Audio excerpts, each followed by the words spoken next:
CI Bajilal అని వ్యక్తి ఈ పిల్లోడు సాగర్ పులి సాగర్ అని పిల్లోడిని బట్టలు ఊడదీసి స్టేషన్లో అందరూ ఉంటుండగా సెల్లో వేసి ఇంకా అసలు పచ్చి బూతులు తిట్టిన కార్యక్రమం. నిజంగా ఈ అబ్బాయి చెప్తా ఉన్నాడు, సార్ నేను ఏం తప్పు చేశాను, వర్షం పడినప్పుడు కూటమి ప్రభుత్వం వచ్చిన తర్వాత మీరు ఏం చేశారు, నెల రోజుల్లో మీరు చేసిన ప్రక్షాళన ఇదా అని పోస్టులు పెట్టాడు. ఈ బ్రదరన్ చర్చ్ దగ్గర ఇలా మునిగిపోయింది మీ కూటమి ప్రభుత్వం వచ్చిన తర్వాత, నాడు నేడు గతంలో మేమున్నప్పుడు ఏ రకంగా ఉన్నాయి ఇవన్నీ కూడా పెట్టాడు. పెట్టిన దానికి ఈ అబ్బాయిని ఎంత దారుణంగా అసలు 41 నోటీస్ ఇవ్వడానికని పిలిపించుకొని ఉదయం తీసుకుని రాత్రి దాకా స్టేషన్ సెల్లో బట్టలు ఊడదీసిన ఫోటోలు కూడా కనబడుతున్నాయి. అవి కూడా మీకు చూపిస్తాను. అసలు ఫస్ట్ ఈ అబ్బాయి ఏం పోస్ట్ పెట్టాడో ఒకసారి వీడియో పెట్టండి. ఆ పోస్ట్ ఏం పోస్ట్ పెట్టాడు, దాని తర్వాత ఈ అబ్బాయిని ఏ రకంగా ఇచ్చేశారు ఈ పోస్ట్ పెట్టాడు. గతంలోని ఈ పార్టీ వర్షం పడితే ఊరంతా నీట మునిగి, కానీ రోజున నీరు అనేది నిలబడుతున్న ఒక హాఫ్ అన్ అవర్ లో నీరు బయటకు పరిస్థితి. ఇది నెల రోజులుగా అదే పని మీద ఏదైతే డ్రైనేజ్ వ్యవస్థ పైన ప్రక్షాళన చేస్తూ పారిశుధ్యాన్ని ఎప్పటికప్పుడు సమీక్షిస్తూ డీసీటింగ్ మీద ప్రాధాన్యత ఇవ్వడం వల్ల ఈ యొక్క నెల రోజుల కార్యక్రమం ఈ రోజు మీరు ఈ పార్టీ వర్షాన్ని కూడా చూడవచ్చు. రోడ్లు ఎలా ఉన్నాయి గతంలోని అంటే ఈ రకంగా ఉన్నాయి. ఎమ్మెల్యే గారికి చెప్తున్నాడు, ఇంకో బాబు రాజమండ్రి ఈ రకంగా ఉంది, ఈ పాటి వర్షానికి ఇంకో నీళ్లు ఇంకా ఉన్నాయి అని చెప్పేసి చూపిస్తున్నాడు. దానికి స్టేషన్ లో కేసు పెట్టడం, ఈ అబ్బాయిని కూడా అరెస్ట్ చేసి సెల్లో వేసిన వీడియో కూడా ఒక్కసారి పెట్టండి అన్న. ఈ అబ్బాయిని ఏ రకంగా పెట్టారు. ఇది ప్రకాష్ నగర్ పోలీస్ స్టేషన్. ఆ పోలీస్ స్టేషన్ లో ఆ పిల్లోడిని సాగర్, ఈ అబ్బాయిని దళితుడు, అందులోనూ బీఎస్సీ బీఈడీ చదువుకున్నాడు ఈ అబ్బాయి. ఈ అబ్బాయిని తీసుకెళ్లి ఇలాగా లోపల పెట్టిన సందర్భం, అదిగోండి ఆ షర్ట్ కూడా తీసి కూర్చోబెట్టి, ఆ పక్కనే మహిళా కానిస్టేబుల్ ఉన్నారు, అంటే లేడీ కానిస్టేబుల్ ఎదురుగుండా పెట్టిన సందర్భం. అసలు మనం ఆంధ్రప్రదేశ్ రాష్ట్రంలో ఉన్నామా ఎక్కడున్నామని అడుగుతా ఉన్నా. దీన్ని ఇంత తేలిగ్గా వదిలే సమస్య కాదు. ఇది ఒకటే విషయం అని కాదండి, ఇది ఒక ఉదాహరణ. రాజమండ్రిలో పట్ట పగలన ఈ అబ్బాయి ఏం చేశాడనండి, ఏం పెద్ద తప్పు చేశాడని క్వశ్చన్ చేస్తే మా ఇంటి బయట మొత్తం అంతా కూడా చెరువులాగా నీళ్లు నిండిపోయి ఉన్నాయి వర్షానికని క్వశ్చన్ చేసి ఫేస్బుక్ లో పోస్ట్ పెడితే ఈ రకంగా అరెస్టులు చేస్తారా అని అడుగుతా ఉన్నా, బట్టలు కూడా తీసి కూర్చోబెడతారా అని అడుగుతా ఉన్నా. అసలు ఈ అబ్బాయికి ఏం జరిగింది, నిజంగా నాకు నిన్న రాత్రి వచ్చి చెప్తా ఉన్నాడు, నాకు చచ్చిపోవాలని ఉందన్నా, అంత దారుణంగా నన్ను హ్యూమిలియేట్ చేశారు, ఏ రకంగా మాటలు ఇతన్ని తిట్టారు, నిజంగా నేను కూడా మాట్లాడలేని అంశం, అంత దారుణంగా తిట్టారు. మరి ఈ అబ్బాయికి ఏం జరిగింది, ఈ సాగర్ అనే అబ్బాయికి, ఈ అబ్బాయి మాటల్లోనే విందాం. సాగర్ నువ్వు చెప్పమ్మా.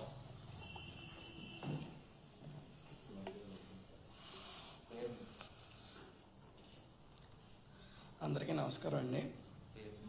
నా పేరు పులిసాగర్, నేను రాజమండ్రి వాస్తవ్యుడిని. ఈరోజు నేను ఇక్కడికి రావడానికి గల కారణం ఏంటంటే, మీ ముందు నిలబడడానికి గల కారణం ఏంటంటే,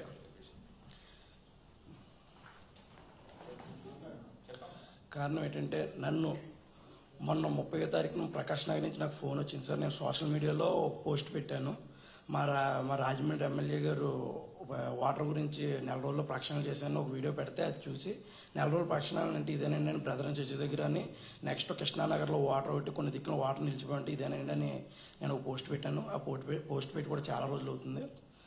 ఆ పోస్ట్ని తీసుకుని ప్రకాష్ నగర్ పోలీస్ స్టేషన్లో కంప్లైంట్ ఇవ్వడం జరిగింది. ఆ కంప్లైంట్తో నాకు కంప్లైంట్ ఇచ్చినట్టు కూడా నాకు తెలియదు. నాకు ఒక కానిస్టేబుల్ 30వ తారీఖున ఫోన్ చేసి ఒకసారి స్టేషన్ రావాలమ్మా సార్ మాట్లాడి వెళ్ళిపోతానని చెప్పేసి అన్నారు. అన్న తర్వాత నేను వేరే ఊర్లో ఉన్నాను సరే వస్తానని చెప్పేసి సోమవారం నాడు వెళ్ళాను. సోమవారం ఉదయం 11 గంటలకు వెళ్ళాను. నేను కరెక్ట్గా 11-11:30 కల్లా నేను అక్కడ కూర్చొని ఉండగా లోపల పిలిచాను. నన్ను పిలిచి నా పేరు ఇవన్నీ రాసుకుని నీ మీద పలానా పోస్ట్ పెట్టినందుకు కేసు కడుతున్నామని చెప్పి పలానా రాశారు, నువ్వేం చదువుకున్నావు ఏంటని అడిగారు. నేను ఇలా బీఎస్సీ బీఈడీ చదువుకున్నాను, నా పేరు అడిగారు, నా తండ్రి పేరు అడిగారు, నా డోర్ నెంబర్ అడిగారు. తర్వాత నా క్యాస్ట్ ఏంటి అని అడిగారు. ఇలా పలానా ఎస్సీ అండి. నేను ఎస్సీలో ఏంటంటే మాలవాళ్ళ వర్గానికి చెందినవాడిని అని చెప్పానండి. చెప్పిన తర్వాత సీఏ గారు ఎరా లంచా కొడుకు బాడుకున్నాడు, పోస్టులు ఎవడెట్టమన్నట్టు నిన్ను, నీ ఇష్టం వచ్చాడు పోస్టులు పెట్టడానికి గారు ఉన్నది, నువ్వు కొవ్వు పట్టి కొట్టుకున్నావు నా కొడుక, ఏం చేస్తారో నువ్వు అనేసి ఇష్టం వచ్చినట్టు బూతులు తిట్టి నన్ను అసలు విచక్షణారహితంగా మాట్లాడి నన్ను ఎంత దారుణంగా మాట్లాడారంటే నన్ను కోసి రైలు పట్టాల మీద పడేస్తాను, గొద్దు కోసి రైలు పట్టాల మీద పడేస్తాననేసి అన్నారు సార్. అలాంటి మాటలు ఆయన మాట్లాడి నన్ను ఎంతో అవమానపరిచి, ఇంకా ఈ కేసులో ఇద్దరు ఉన్నారు వాళ్ళ పేర్లు కూడా చెప్పని చెప్పి నన్ను బలవంతం చేసి వాళ్ళు ఎవరో కూడా నాకు తెలియదు సార్. అంటే వాళ్ళు తీసుకురాకపోతే నేను వదలని చెప్పేసి అన్ని కూర్చోబెట్టారు సార్ నన్ను. నేను ఒక పావు గంట అరగంట కూర్చున్నాను. కూర్చున్న తర్వాత ఆయన వచ్చారు, నేను వాళ్ళు ఎలా కూర్చున్నట్టు ఆయన వచ్చి ఎరా అలా కూర్చున్నావు ఎరా అని చెప్పేసి నన్ను అర్జెంట్గా లేకమన్నారు. లెగిసాను సార్. లెగిసిన వెంటనే షూ ఇప్పేసి అన్నారు సార్. షూ ఇప్పేసిన తర్వాత బట్టలు ఇప్పేసి లోపల వేసి అన్నారు సార్. నన్ను ఆ మాట అనగానే అది నేను చదువుకున్నాను సార్, నేను ఎడ్యుకేట్, నేను అంతా తప్పు ఏం చేశాను ఇలా చెప్తాను, నాకే ఎదురుతామని చెప్తాను. పే కట్టుకుని నన్ను జైలు కేసు లోపల లాకప్ దగ్గరికి తోసి బట్టలు ఇప్పండి అనేసి అన్నారు సార్. అనేటప్పుడు కానిస్టేబుల్ వచ్చి నా షర్ట్ అయ్యి ఇప్పారు సార్. నా ప్యాంట్ ఇప్పుతుంటే నాకు డ్రాయర్ లేదు అనేసి అంటే ప్యాంట్ వదిలేశారు సార్. లోపల వేసేమని లోపల వేసి తాళం వేసి నన్ను లోపల కూర్చోబెట్టారు సార్. కరెక్ట్గా 11:45 to 12 మధ్యలో కూర్చోబెడితే కరెక్ట్గా 12:55 కానీ 11:55 కానీ ఒక అతను టీడీపీకి సంబంధించిన ఆదిరెడ్డి వాసుగారితో తిరిగి అతను వచ్చి నన్ను చూసుకుని నవ్వుకుంటూ వెళ్ళారు సార్. అది చూశాను నేను ఎలా ఉన్నానో. 4 కానిస్టేబుల్ ఉన్నారు, అది లేడీ కానిస్టేబుల్. వాళ్ళు ఎదురుకుండా నన్ను అర్ధనగ్నంగా బట్టలు ఇప్పేసి యాక్చువల్ ప్యాంట్ కూడా ఇప్పిద్దరు, కానీ నేను డ్రాయర్ లేదన్న వాళ్ళు నన్ను వదిలేశారు. అక్కడ కూర్చోబెట్టి నన్ను అలా ఉంచోబెట్టి సాయంకాలం 9 అయ్యేదాకా అలాగ ఉంచారు నన్ను. తర్వాత వచ్చిన తర్వాత 9:18 నన్ను బయటికి రిలీజ్ చేశారు. బయటికి రిలీజ్ చేసి నన్ను మళ్ళీ స్టేట్మెంట్ అయ్యి రాసుకున్నారు. నాయి అలా రాసి దాని మీద సంతకం పెట్టమని. అదే సార్ పైచార్జిక ఆనందంతో కూటమి ప్రభుత్వం గెలిచింది, వైఎస్ఆర్సీపీ ఓడిపోయిందని పైచార్జిక ఆనందంతో నాకు ఒక సైకో విధంగా నేను రాశానన్న టైప్లో నాకు పేపర్లే రాసి దాని మీద సంతకం పెట్టమని నన్ను బలవంతం చేశారు. అదే సార్ అలా రాశారు మ్యాటర్. ఇది నేను అలా చేయాలంటే ఇది నువ్వు చేసింది ఇదే వస్తుంది అని చెప్పి సంతకం పెట్టించుకున్నారు. పెట్టించుకున్న తర్వాత 41 నోటీస్ ఇచ్చారు, దాని మీద కూడా సంతకం పెట్టించుకున్నారు. ఈ రెండు పట్టుకుని మళ్ళీ సీఏ దగ్గర తీసుకెళ్లారు నన్ను. సీఏ గారు రూమ్లోకి వెళ్ళండి, ఎరా ఏం చేస్తావు ఏంటి నీకు పరిస్థితి ఏంటి, ఇంకోసారి పోస్ట్ పెడతావు అన్నారు. పెట్టను సార్. నేను ఇలా అడ్డంగా తల ఊపితే కొండపల్లి బొమ్మ అనుకున్నావు పెట్టరా నువ్వు, నీ ఇష్టం వచ్చాడు తల ఊపుతున్నావు, అలా ఊపుతున్నా, నీ టైం బ్యాడ్గా ఉంది, నీకు ఏం చేస్తాను నీకే తెలియదు అనేది నన్ను బెదిరించేశారు. అలాగే సార్ అన్నాను సార్. ఇంకోసారి పోస్ట్ పెడతావా అన్నారు. నేను పెట్టనని అన్నాను. ఇంకోసారిగా నువ్వు పోస్ట్ పెడితే పేక తాడు కట్టి రాయి కట్టి గోదావరిలో పడిచేస్తాను నిన్ను, నీ టైం అసలు బాగాలేదు, నువ్వు ఇంకోసారి నా దృష్టికి గల పని పడ్డావంటే శవం కూడా దొరకదు, గోదావరిలో పడిచేస్తే శవం కూడా దొరకకుండా చేసేస్తాను, ఏమనుకున్నావు నువ్వు, ఇంకోసారి నాకు కనపడకూడదని చెప్పి పంపించారు. సీఏ ప్రకాశ్ నగర్ సీఏ బాజీలాల్ గారు, ఎస్కే బాజీలాల్ గారు. ఆయన ఇష్టం అన్పార్లమెంటరీ లాంగ్వేజ్. నేను ఒక ఎడ్యుకేటెడ్ పర్సన్ అని కూడా తెలిసి కూడా అన్పార్లమెంటరీ లాంగ్వేజ్ ఆయన ఇష్టం వచ్చినట్టు. మరి పోలీస్ సెక్షన్లో వాళ్ళు చెప్పారు, మరి నాకేం తెలియదు. ఒక దళితుడిని ఆ 41 నోటీస్కి అంత అరెస్ట్ చేసి అంత జైల్లో పెట్టేసి చేయాలని పని లేదు. నా ముందు ఇంకో చైన్ స్నాచింగ్ కేసు ఒక కానిస్టేబుల్ చేస్తే అతను కూర్చోబెట్టి మాట్లాడారు.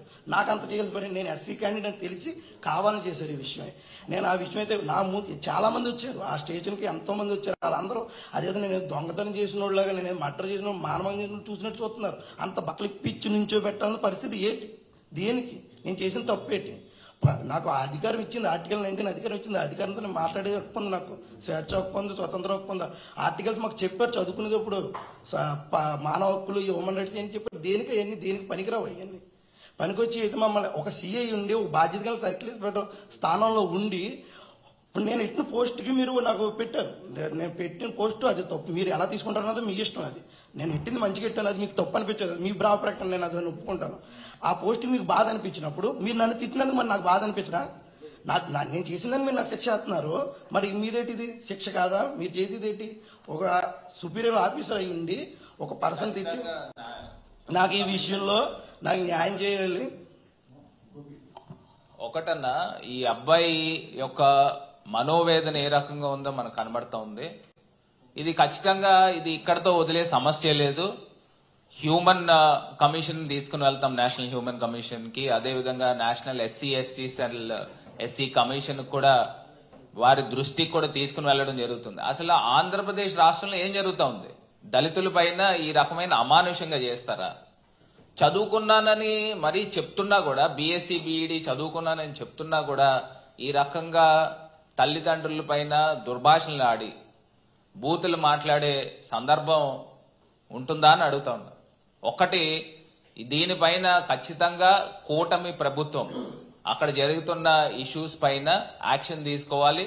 అదేవిధంగా రాష్ట్రంలో జరుగుతున్న ఈ యొక్క అమానుషమైన దాడుల్ని సోషల్ మీడియా వ్యక్తుల్ని ఈ రకంగా ప్రశ్నించిన దానికి ఇంత చిత్రహింస పెడతా ఉన్నారు. మీకు ఒకటే నేను ఉదాహరణ చెప్తున్నానండి. ఒకే వ్యక్తి పైన 7-8 పోలీస్ స్టేషన్లు కేసులు పెట్టడం ఎక్కడైనా చూసామా? పీటీ వారెంట్లు అంటూ తీసుకుని వెళ్ళిపోతా ఉన్నారు. ఒకే రోజున 500-600 కిలోమీటర్లు ఊర్లు తిప్పుతా ఉన్నారు. అంటే ఒక ఫిజికల్ గా మెంటల్ గా హెరాస్ చేసే కార్యక్రమం జరుగుతూ ఉన్నాయి. హెల్త్ బాగోపోయినా కూడా ఈ రకమైన కార్యక్రమాలు చేస్తా ఉన్నారు. దీన్ని తక్షణమే విరమించుకోవాల్సిందిగా ఈ యొక్క కూటమి ప్రభుత్వాన్ని హెచ్చరిస్తా ఉన్నాం.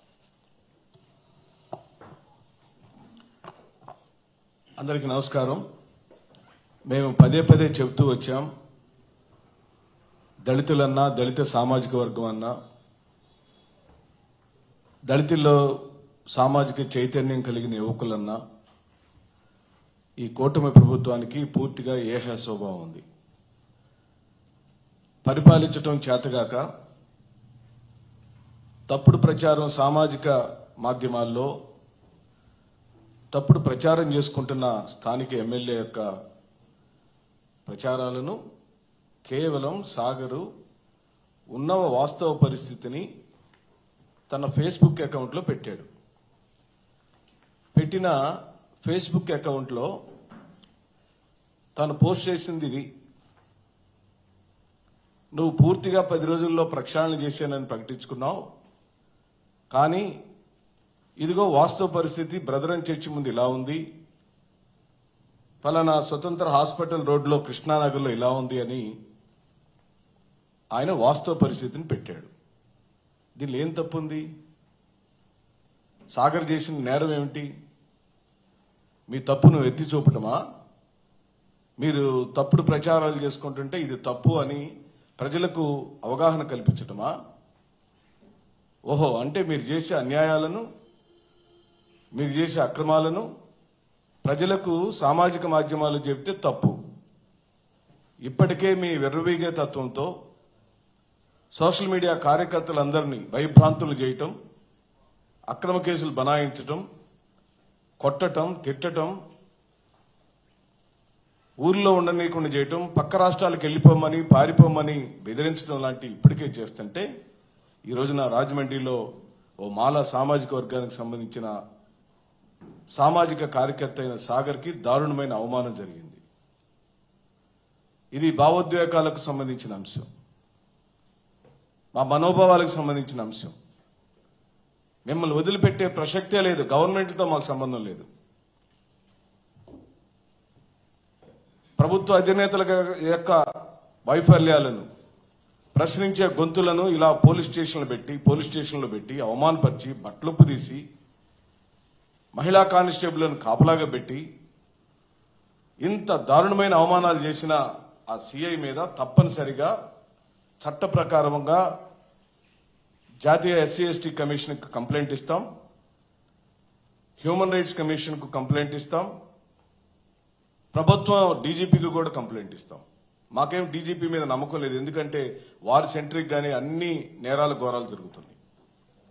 వారే ఒక తెలుగుదేశం పార్టీ కార్యకర్తగా మాట్లాడుతున్నారు, అలాగే ప్రవర్తిస్తున్నారు. ఎస్పీల స్థాయి వ్యక్తులు కూడా, ఓ బాధ్యతాయుతమైన ఐఏఎస్లు, ఐపీఎస్ లాంటి వ్యక్తులు కూడా ఇంత దారుణంగా ప్రవర్తించాల్సిన అవసరం ఏమొచ్చిందని చెప్పి అడుగుతున్నాం. అంటే మీరు చేసిన తప్పుల గురించి మాట్లాడే హక్కు ఈ తెలుగుదేశం పార్టీ కూటమి ప్రభుత్వంలో లేదా? మాట్లాడకూడదా? తప్పును ఎత్తి చూపకూడదా? మరి మీరు ఆ రోజున వైఎస్ఆర్ కాంగ్రెస్ పార్టీ అధికారంలో ఉన్నప్పుడు, శ్రీ జగన్మోహన్ రెడ్డి గారు ముఖ్యమంత్రిగా ఉండినప్పుడు రోడ్లు బాగలేవని, రోడ్లు గుంతలుగా ఉన్నాయని, రోడ్లు వేయమని రోడ్ల మీద మీ కార్యకర్తలు కూడా పడుకున్నారు కదా అడ్డంగా. బాగున్న రోడ్లను తవ్వారు కదా రాత్రులలో. ఎంతో అపహాస్యంగా సోషల్ మీడియాలో దుష్ప్రచారాలు చేశారు కదా, వాళ్ళ మీద కూడా కేసులు పెట్టమని డిమాండ్ చేస్తున్నాం. తెలుగుదేశం పార్టీ ఈరోజు అధికారంలో ఉంది, నిన్న అధికారంలో లేనప్పుడు జరగని నేరాలు ఘోరాలని సోషల్ మీడియా మాధ్యమాలలో స్వయాన ముఖ్యమంత్రి గారిని పట్టుకొని ఆ రోజున మీరు చేసిన అవమానాలు ఎలా మర్చిపోతాం? ఏం చెప్తారండి మీరు? ఆ పిల్లాడిని పట్టుకొని ఆ కుర్రాడిని పందిలాగున్నామని చెప్పి సిఐ బాజీలాల్ సంబోధిస్తాడు. ఇది ఎస్సీ ఎస్టీ అట్రాసిటీ కేసు కిందే వస్తుంది. తల నరుకుతానని చెప్పాడు, ఇది వైలేషనే. రైలు పైన పెట్టి తలకాయని కట్ చేస్తానని చెప్పాడు. ఇలాంటి పదాలు వాడిన ఆ సిఐని వెంటనే అతన్ని సస్పెండ్ చేయమని డిమాండ్ చేస్తున్నాం. వ్యక్తిగత దూషణలు, కులం పేరుతో దూషణలు, చంపుతామని బెదిరింపులు, ఇదంతా కూడా పూర్తిగా దళిత వ్యతిరేక భావాజలం అణువణువున పుణికిపుచ్చుకున్న కూటమి ప్రభుత్వం పూర్తిగా లిమిట్స్ దాటిపోయింది. మేము కూడా దళిత సామాజిక వర్గాన్ని పూర్తిగా అడుగుతున్నాం, ఆలోచించమని చెప్పి అడుగుతున్నాం. మాలా మాదిగలకు, రెల్లి కులస్తులకు ఈ రాష్ట్రంలో జరుగుతున్న దారుణమైన అవమానాన్ని, మారణ కాండలను ఆలోచించమని చెప్పి అడుగుతున్నాం. మన ఇళ్లకు వచ్చిన పథకాలన్నీ ఏవైనా చెప్పి అడగమని చెప్పి డిమాండ్ చేస్తున్నాం. జగన్మోహన్ రెడ్డి గారు ఇచ్చిన పథకాల్లో అత్యధిక మంది లబ్ధిదారులు మాలలు, మాదిగలు, రెల్లి కులస్తులు అత్యధిక మంది లబ్ధిదారులు ఉంటే కేవలం చంద్రబాబు నాయుడు గారు, పవన్ కళ్యాణ్ గారు, బీజేపీ వారు దళితులు ఆర్థికంగా బలవంతులు కాకూడదనే ఓ పన్నాగాని పన్ని వాళ్ళు స్కూటర్లు కొనుక్కోకూడదు, టీవీలు కొనకూడదు, వాళ్ళల్లో సోఫాలు ఉండకూడదు, వాళ్ళల్లో కరెంట్ ఉండకూడదు, వాళ్ళకి నీళ్ల కుళాయిలు ఉండకూడదు, వాళ్ళ పిల్లలు ఇంగ్లీష్ మీడియంలో చదువుకోకూడదని ఓ కుట్రపూరితమైన రాజకీయ వ్యవహార శైలికి ఈ రోజు నా సాగర్కు జరిగిన అవమానమే పరాకాష్ట అని చెప్పి అంటున్నాం. ఇప్పటికి అనేకమైన ప్రెస్ మీట్లు పెట్టి జనాలకు చెప్పాము. చాలా మందికి అపోహలు ఉండొచ్చు, జరిగినాయో లేదో ఏం చేస్తున్నారని. ఈ రోజు మీరు గమనించండి, పూర్తిగా ఫోటోలతో ఆధారాలతో సహా సాగర్ ముందుకొచ్చాడు. న్యాయం కోరుకుంటున్నాం. బాబాసాహెబ్ అంబేద్కర్ రాసిన రాజ్యాంగంలోని ప్రాథమిక హక్కులైన మాట్లాడే హక్కు, జీవించే హక్కు, భావ ప్రకటన స్వేచ్ఛ హక్కు ఎందుకు హరించిపోతుంది ఈ రాష్ట్రంలో ఆలోచించమని చెప్పి అడుగుతున్నాం. విఘ్నులైన వాళ్ళందరినీ అడుగుతున్నాం, దళిత సామాజిక వర్గాలని అడుగుతున్నాం. తెలుగుదేశం పార్టీ కూటమి ప్రభుత్వంలో ఉన్న దళిత నాయకులారా ఆలోచించమని చెప్పి అడుగుతున్నాం. మీరు నమ్మిన నాయకులు, మీరు అనుసరిస్తున్న నాయకులు, మీరు ఓట్లేమని గ్రామాల్లో అడిగిన నాయకులు ఈ రోజు నా సాగర్ మీద జరిగిన దారుణమైన అవమానానికి సమాధానం ఎవరు చెబుతారో ముందుకు రమ్మని చెప్పి అడుగుతున్నాం. ఆ సాగర్ని తీసుకొని తప్పనిసరిగా చేయాల్సిన ఉద్యమాన్ని తప్పనిసరిగా ప్రజా ఉద్యమం చేస్తాం. దళిత సామాజిక వర్గంలో అవగాహన కల్పిస్తాం. మాలా మాదిగ రెల్లి కులస్తులకు జరుగుతున్న దారుణమైన అవమానాన్ని తెలుగుదేశం పార్టీ చంద్రబాబు నాయుడు చేస్తున్న ఈ దారుణ మారణ కాండాలకు పులి స్టాప్ పడాలని, దళిత నాయకత్వాలు ఆలోచించాలని, మేధావులు ఆలోచించాలని, వ్యాస రచన చేసే వాళ్ళు ఆలోచించాలని, మీడియా సోదరులు ఆలోచించమని చెప్పి సవినయంగా కోరుతూ సెలవు తీసుకుంటున్నాను. అలాగే దళిత సామాజిక వర్గానికి సంబంధించిన సునీల్ గారి మీద ఓ రాజకీయ కుట్ర జరుగుతుంది. పారిపోయాడని, ఆయన ఎవరికో బినామీ అని, ఆ వ్యాపారం ఈ వ్యాపారం చేస్తున్నారని పెద్ద కులాల్లో పుట్టిన రాజకీయ నాయకులు పదే పదే సునీల్ గారిని సిఐడి ఆఫీసర్ గా పనిచేసి అత్యున్నతమైన స్థాయికి వెళ్లిన ఓ సిఐడి స్థాయి అధికారిని భయభ్రాంతులు చేస్తున్నారే. నిన్నేమో అన్యాయంగా విజయపాల్ గారిని కేసుల్లో ఇరికిచ్చి డ్యూటీలు చేయటం కూడా నేరమేనా ఈ రాష్ట్రంలో అని చెప్పి అడుగుతున్నాం. నన్ను కొట్టారని రఘురామకృష్ణరాజు గారిని చెప్తే మీరు ఈరోజు మరి విజయ్ పాల్ గారి స్థాయి నాయకులను అరెస్ట్ చేశారు కదా. ఇదిగో ఈ పిల్లాడి ఇప్పుడు వచ్చి పాల్ గారు ఏ సిఐ కొట్టాడని చెబుతున్నాడో, ఏ ఎమ్మెల్యే ఆ పిల్లగాడిని కొట్టించే దారుణమైన హింస చేశాడో ఆ ఎస్ఐని సిఐని అరెస్ట్ చేయాలి. స్థానిక ఎమ్మెల్యే మీద ఎస్సీ ఎస్టీ అట్రాసిటీ కేసు పెట్టాలి. సిఐ మీద కూడా ఎస్సీ ఎస్టీ అట్రాసిటీ కేసు పెట్టి తీరాలి. ఇది మా డిమాండ్ అని చెప్పి అంటున్నాం. మీరు గనక ఈ పని చేయకపోతే మీరు పూర్తిగా దళిత వ్యతిరేక ప్రభుత్వం అని, మీరు దళిత వ్యతిరేకులని, మీకు మానవత్వం లేదని, కేవలం దళిత సామాజిక వర్గాలను ఓట్ బ్యాంక్ రాజకీయాలకు వాడుకుంటున్నారని మేము నమ్మాం. పూర్తిగా ప్రజలు కూడా నమ్మేటట్టు చేస్తామని మిమ్మల్ని మాత్రం వదిలిపెట్టే ప్రసక్తి లేదు. ఎందుకంటే బెజవాడ నడిబడ్డులో ఉన్న బాబాసాహెబ్ అంబేద్కర్ విగ్రహాన్ని ముట్టుకున్నారు. దానిపైన వైఎస్ జగన్మోహన్ రెడ్డి గారి పేరు తొలగించడం పేరుతో మీరు బూట్ల కాళ్ళతో ఎక్కారు. వాటన్నిటి సంగతిని కూడా అతి త్వరలో చూస్తామని చెబుతూ మరి సంజయ్ గారిని కూడా అలాగే ఇబ్బంది పెట్టారు. అంటే ముగ్గురు, ఓ సునీల్ గారు, సంజయ్ గారు, విజయ్ పాల్ గారు, ముగ్గురు కూడా దళిత సామాజిక వర్గానికి సంబంధించిన అత్యున్నతమైన స్థాయికి వెళ్ళిన ఆఫీసర్లను కూడా మీరు వదలకుండా ఆఫీసర్లతో పాటు సామాన్యమైన సామాజిక కార్యకర్తలను ఈ విధంగా భయపెట్టడం, బాధ పెట్టడం, అవమానపరచడం మీరు తగదని వెంటనే ఆపేయమని, అలాగే కఠినమైన చర్యలు తీసుకోమని డిమాండ్ చేస్తూ సెలవు తీసుకుంటున్నాను.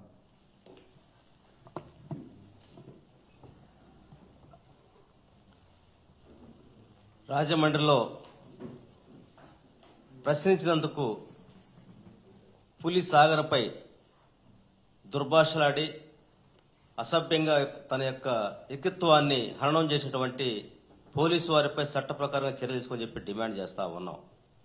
ఈరోజు ఆంధ్రప్రదేశ్లో 6 నెలల కాలంలో వాళ్ళు ఇచ్చినటువంటి సూపర్ 6 అమలు చేయడంలో విఫలమై ఏదైతే వాళ్ళు పెట్టుకున్నటువంటి వాళ్ళు పేర్చుకున్నటువంటి రెడ్ బుక్ రాజ్యాంగాన్ని తూసా తప్ప అమలు చేసినటువంటి చర్యల్లో భాగంగానే ఈరోజు ఆంధ్రప్రదేశ్లో దళితుల మీద అత్యాచారాలు, దాడులు పెరిగిపోయిన సాక్ష్యమే పులి సాగర్ సంఘటన మేము చెబుతా ఉన్నాం. ఈరోజు ప్రశ్నించటమే నేరంగా ఉన్నటువంటి సమాజంలో మా కళ్ల ముందున్నటువంటి విషయాన్ని తెలియజేయటమే నేరం అయితే ఈరోజు పత్రికల్లో కూడా బ్యాన్ చేసినటువంటి అవసరం చెప్పి సందర్భంగా తెలియజేస్తా ఉన్నాం. ఈరోజు పేపర్లు చూస్తే వాళ్ళు కూడా కొన్ని సందర్భాల్లో ఈనాడు జ్యోతి పేపర్లు కూడా చెబుతా ఉన్నాయి కదా, బియ్యం పక్కదారి బట్టి పోతాయి అని చెప్పేసి, ఇసుక మాఫియా జరుగుతుందని చెప్పేసి ఈరోజు పేపర్ చేయండి, ఈరోజు పేపర్ తీయండి. సాక్షి, ఈనాడు, జ్యోతి పేపర్లు, జిల్లా పేపర్లు తీసుకుంటా ఉంటే మరి వాళ్ళ మీదకి యాక్షన్ తీసుకొని చెప్పి అడుగుతా ఉన్నాం.